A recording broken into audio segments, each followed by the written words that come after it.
ഒരാൾ നമ്മുടെ വാട്സാപ്പിലെ സ്റ്റാറ്റസ് പോലും എല്ലാവർക്കും വേണ്ടിയല്ല, ഏതോ ഒരാൾക്ക് വേണ്ടിയാണ്. ആ ഒരാൾ ഈ ജീവിതത്തെ മുഴുവനും കളർഫുൾ ആക്കി കളയും. അങ്ങനെ ഒരാളെങ്കിലും ഈ ജീവിതത്തിൽ കിട്ടുക എന്നുള്ളതും ഒരാളുടെയെങ്കിലും ജീവിതത്തിൽ അങ്ങനെ നമ്മളൊരാളായി മാറുക എന്നുള്ളതുമാണ് സമ്പന്നമായ സൗഭാഗ്യം. അതുകൊണ്ട് നിങ്ങൾ സംസാരിക്കൂ, നിങ്ങൾ കെട്ടിപ്പിടിക്കൂ, നിങ്ങൾ ആ മനുഷ്യന്റെ മൂർധാവിൽ ഉമ്മ കൊടുക്കൂ, ആ മനുഷ്യനോട് പറയൂ ഐ ലവ് യു എന്ന് മാത്രമല്ല, എനിക്ക് നിങ്ങളെ സ്നേഹമാണ് എന്ന് മാത്രമല്ല, ഐ വാല്യൂ യു, എനിക്ക് നിങ്ങളോട്, എനിക്ക് നിങ്ങൾ അത്രമേൽ വിലപ്പെട്ട ഒരാളാണ് എന്നുകൂടി പറയൂ. ഐ ലവ് യു എന്ന് മാത്രമല്ല, ഐ വാല്യൂ യു.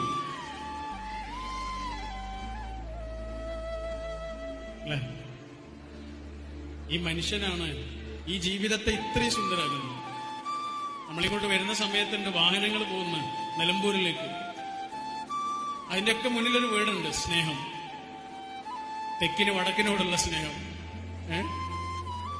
തൃശ്ശൂരിന് നിലമ്പൂരിനോടുള്ള സ്നേഹം, എറണാകുളത്തിന് മലപ്പുറത്തിനോടുള്ള സ്നേഹം. ഇങ്ങനെ സ്നേഹത്തെക്കുറിച്ചൊക്കെ മനുഷ്യന്മാർ പറയാൻ തുടങ്ങിയിരിക്കുന്നു.